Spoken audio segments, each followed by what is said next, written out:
mais violence bi xale yi di manifester pour yow loolu effet la wala cause la.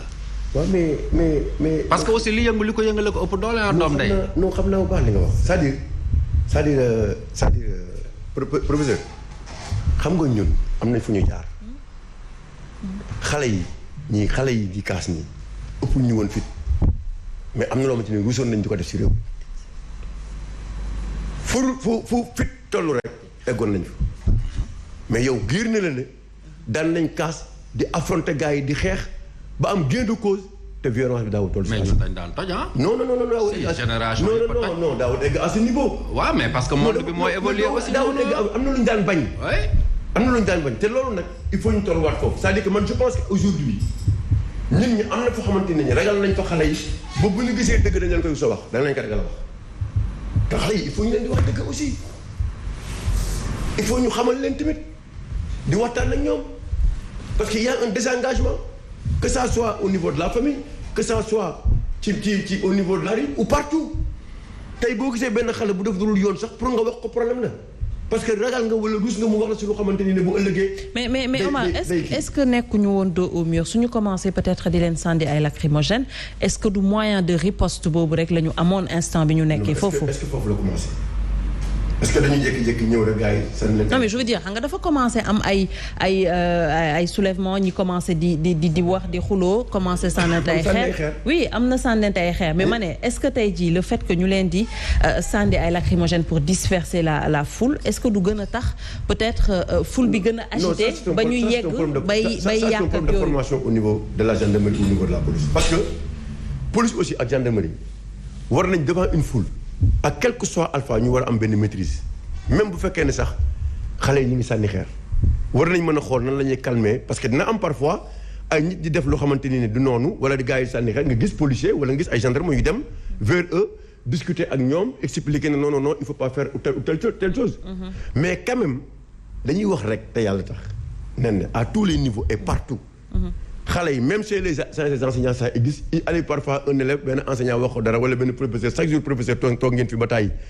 di grève wala di manifester seen colère ci ay élèves yoo xamante ne ngeen jékki-jékki wax leen te ñu seen i élèves ñu am ay kàddu yu violents yoo xamante ñu ngi koy tenir vis-à-vis de leur professeur ou de la vie de leurs élèves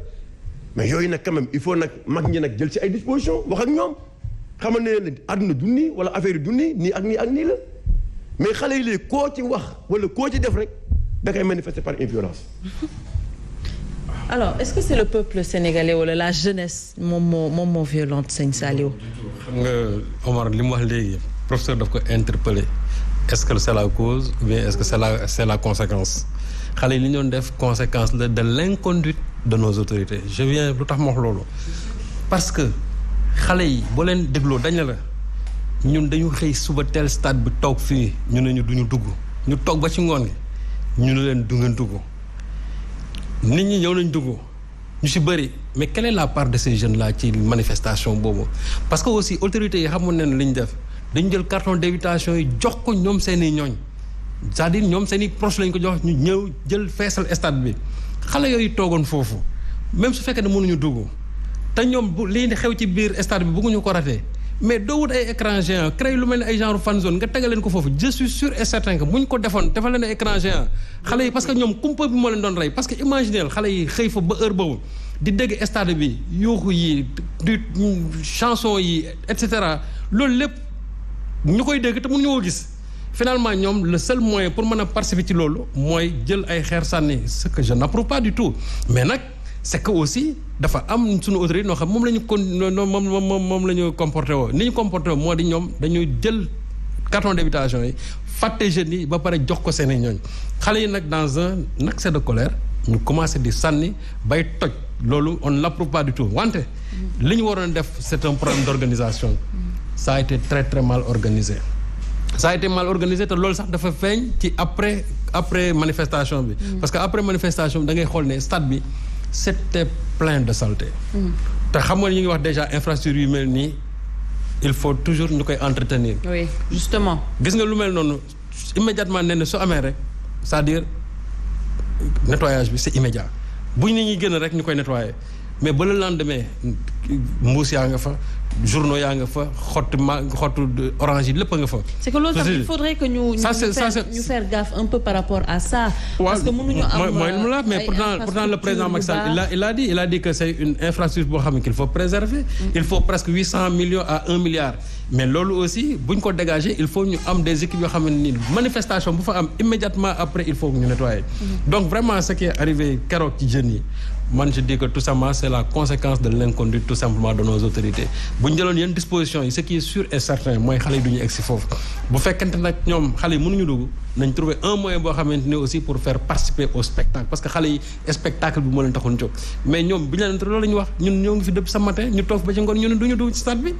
c'est une frustration parce que ñoom seen xel foofu mën a toll mag jëm mën na ko bañ a def mais xale bu tuuti parce que c'est des gosses de moins de 20 ans ñoom ñoo fa nekkoon donc ça aussi je crois qu'il faut entrer dans la psychologie des enfants pour nga mën ko comprendre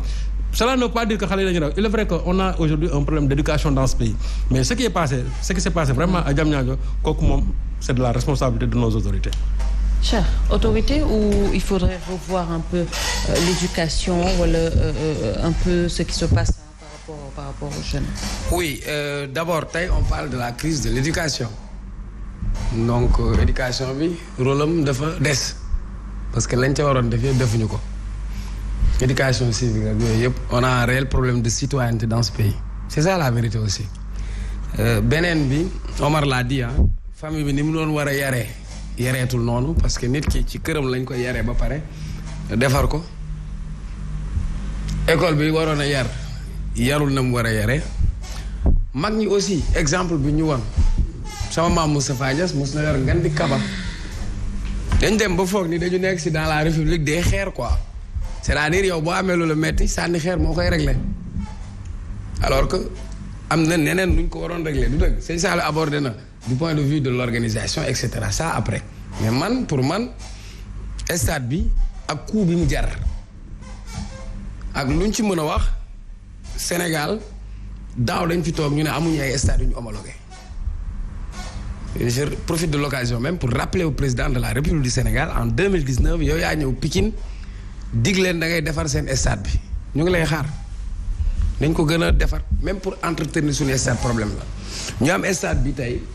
sous région bi Afrique ñëpp di ñu ko nawee boo xoolee àdduna bi yëpp tout le monde en parle mais pour man premier jour pare guñu que des gens se permettent jël xeer sànni ko ci stade bi je ne waxuma ay cautionné réewande la nañu y a pas à portée de gamme réewande la du leneen stade bi Sénégal 17 millions lañ 50 000 places la am